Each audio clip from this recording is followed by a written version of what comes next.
তো আজকে একটু বিকেল বিকেল বেরিয়ে পড়েছি, যাব কিছু টুকটাক কাজের, নিজেরই কাজে। আর তারপরে যাব মেলায়। আর আমাদের এখানে পৌষ মেলা শুরু হয়ে গেছে। মোটামুটি ডিসেম্বরের 12 তারিখ থেকেই মানে মেলা টুকটাক বসতে শুরু করে দেয়। আর 15-16 পর থেকে তো পুরোদমে বসে। তো তার আগে দেখো মেলার যে পিছন দিকটা, সেদিকটা একটু ঘুরে যায়। এই যে এই মাঠটা দেখছো, এটা একদম গঙ্গার কোল ঘেঁষে, মানে তার পাশেই কিন্তু গঙ্গা। তো এই জায়গাটা আমার এত ভালো লাগে না, কি বলবো, বেশ ছায়া ছায়া আর এত গাছপালা। এখান দিয়ে শুধু হেঁটে বেড়াতেও যেন ভীষণ ভালো লাগে, মনটা কোথাও ভালো হয়ে যায় এত সবুজের মধ্যে হাঁটতে। কাজ সারতে সারতে প্রায় সন্ধ্যে 7:30 হয়ে গেল। তো দেখো এখন আমি মেলার মধ্যে ঢুকে পড়েছি। এখানে কি কি রাখছেন? আজকে শুধু ভাপাই আছে, আর কিছু নেই। আর পাটের সপ্তাহটা সবই হবে? ঠিক আছে, জানা থাকলো। এখন তো ঠিক আছে, এখন তো শুরু সবে, মেলার শুরু।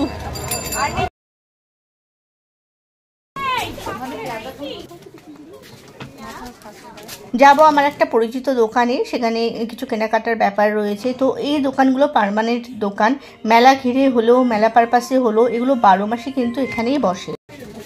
এইগুলো কি নতুন আসলো নাকি এই গোলাপগুলো? গোলাপ দেখলেই মনে হয় তুলে নি, এত ভালো লাগে। এই স্টিকগুলো একই দাম না?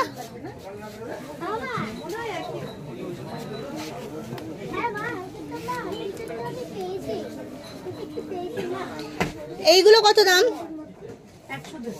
110। বেশি বলছো? হ্যাঁ, এইগুলো মেলা আসছে তো কত কমে পাওয়া যাবে জানো, তুলে রেখো অনেক। দেখো মেলার দুপাশ দিয়ে জাঁকিয়ে খাবার দাবারের দোকান বসেছে।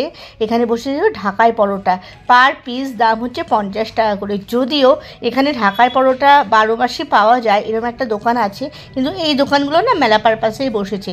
ঢাকাই পরোটা অনেককে দেখি খায়, আমার বাড়ির থেকেও ভীষণ ভালোবাসে খেতে, কিন্তু আজ পর্যন্ত আমি কোনো দিনও ঢাকাই পরোটা খাইনি, কারণ ঢাকাই পরোটা আমার একদম পছন্দের জিনিস নয়। যাই হোক, ওটা ওভারকাম করে চলে আসলাম।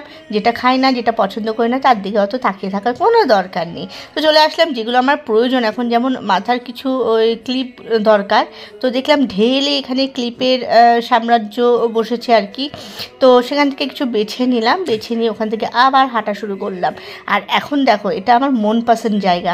এখানে হচ্ছে গরম গরম পিঠে পুলি করে দিচ্ছে। পাটিসাপটাগুলো দেখো একদম গরম নামিয়েছে, দেখেই বোঝা যাচ্ছে ধোয়া উঠছিল। জানি না ক্যামেরায় কতটা বোঝা যাচ্ছে, তবে এই টাইপের পাটিসাপটা না আমি প্রথম দেখলাম। ওই যে রসে ভেজানো, গুড়ের রসে ভেজানো পাটিসাপটা কোনোদিন দেখিনি, খাইনি। তো আমার পাটিসাপটা মোটামুটি ভালোই লাগে। আর এখানে অনেক ধরনের পাটিসাপটাই আছে, আমার ক্ষীরের, সন্দেশের, নারকেল নাড়ুর যে মানে ওই কাইটা হয় সেই দিয়ে পাটিসাপটা। তো আমি বেশ কিছু পাটিসাপটা এখান থেকে তুলে নিলাম। আর সবচেয়ে বড় কথা হচ্ছে, এখানে দাঁড়িয়েও তুমি খেতে পারো, কারণ একদম তোমার চোখের সামনে টাটকা টাটকা গরম তাওয়ায় ভেজে দিচ্ছে, সেখান থেকে ধোয়া উঠছে। আর এখানকার ভাপা পিঠেও কিন্তু ভীষণ ভালো, মানে এই মেলাতে না পাটিসাপটা, দুধ পুলি, ভাপা পিঠে প্রচুর পরিমাণে পাওয়া যায়। তো যাই হোক, আর একদম টাটকা টাটকা। তো ওখান থেকে কাজ সেরে সোজা চলে আসলাম বোতলের দোকানে, কারণ এখানে এই দোকানগুলো নতুনই বসেছে। এই টাইপের বোতল না আমি অনেক দিন ধরে খুঁজছিলাম, কিন্তু কোথাও পাচ্ছিলাম না। যাই হোক, আজকে এই দোকানটায় প্রথমই এই ঢুকলাম, ঢুকে এই বোতলগুলো পছন্দ পেয়ে গেলাম। তো গ্রিন কালারের বোতলটা দেখছো, এটাই কিনলাম। তাছাড়াও দেখো কত রকমের জিনিস। দেখো মেলাতে যা টুকটাক কেনার থাকে সেগুলো তো কিনি, আর তার থেকে ভালো লাগে না আমার মেলা ঘুরে ঘুরে এই জিনিসপত্রগুলো দেখতে। দেখো কত ঢেলে কত রকমের জিনিস এখানে সাজানো আছে, আর এক একটা দোকানে গেলে যেন সংসারের সব কিছুই পাওয়া যায়। আমার এই জন্য না বিশেষ করে মেলা ঘুরতে ভীষণ ভালো লাগে। আর এখানে কাপের সম্ভার দেখো, কাপের সম্ভার দেখলে মাথা ঘুরে যাবে, এত স্টক হতে পারে কাপের। শুধু তাই নয়, ভিতরে চলো, ভিতরে গিয়ে তোমাদের শুধুমাত্র কাপেরই জায়গা দেখাবো, যেখানে পরপর 2-3টে মানে দোকানে শুধু কাপেরই জায়গা। তো এখানে দেখতে পাচ্ছ পুজো দেওয়ার জন্য ফুলের ডালা, ফুলের চেলি, মানে ঠাকুরের যে চেলি হয় সেগুলো সমস্ত রাখা আছে। এখান থেকে কিনে ভিতর দিকটায় গিয়ে কিন্তু পুজো দেওয়ার ব্যবস্থা আছে। তো এখন আমরা মেন মন্দিরের দিকে চলে যাচ্ছি, যেখানে কিন্তু মানে প্রধান আর কি পুজোটা দেওয়া হয়।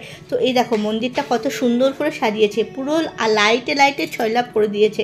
এখন মন্দিরের উপরে উঠতে দিচ্ছে না, আর যদিও আমি পুজো দেবো বলে আসিনি, তো আমিও উঠবো না, কিন্তু উঠলে তোমাদের ভিতরটা ভালো করে দেখাতে পারতাম, কতটা বড় এরিয়া নিয়ে। আর সবচেয়ে ভালো বিষয় কি জানো তো, এখানে শিবলিঙ্গ রয়েছে।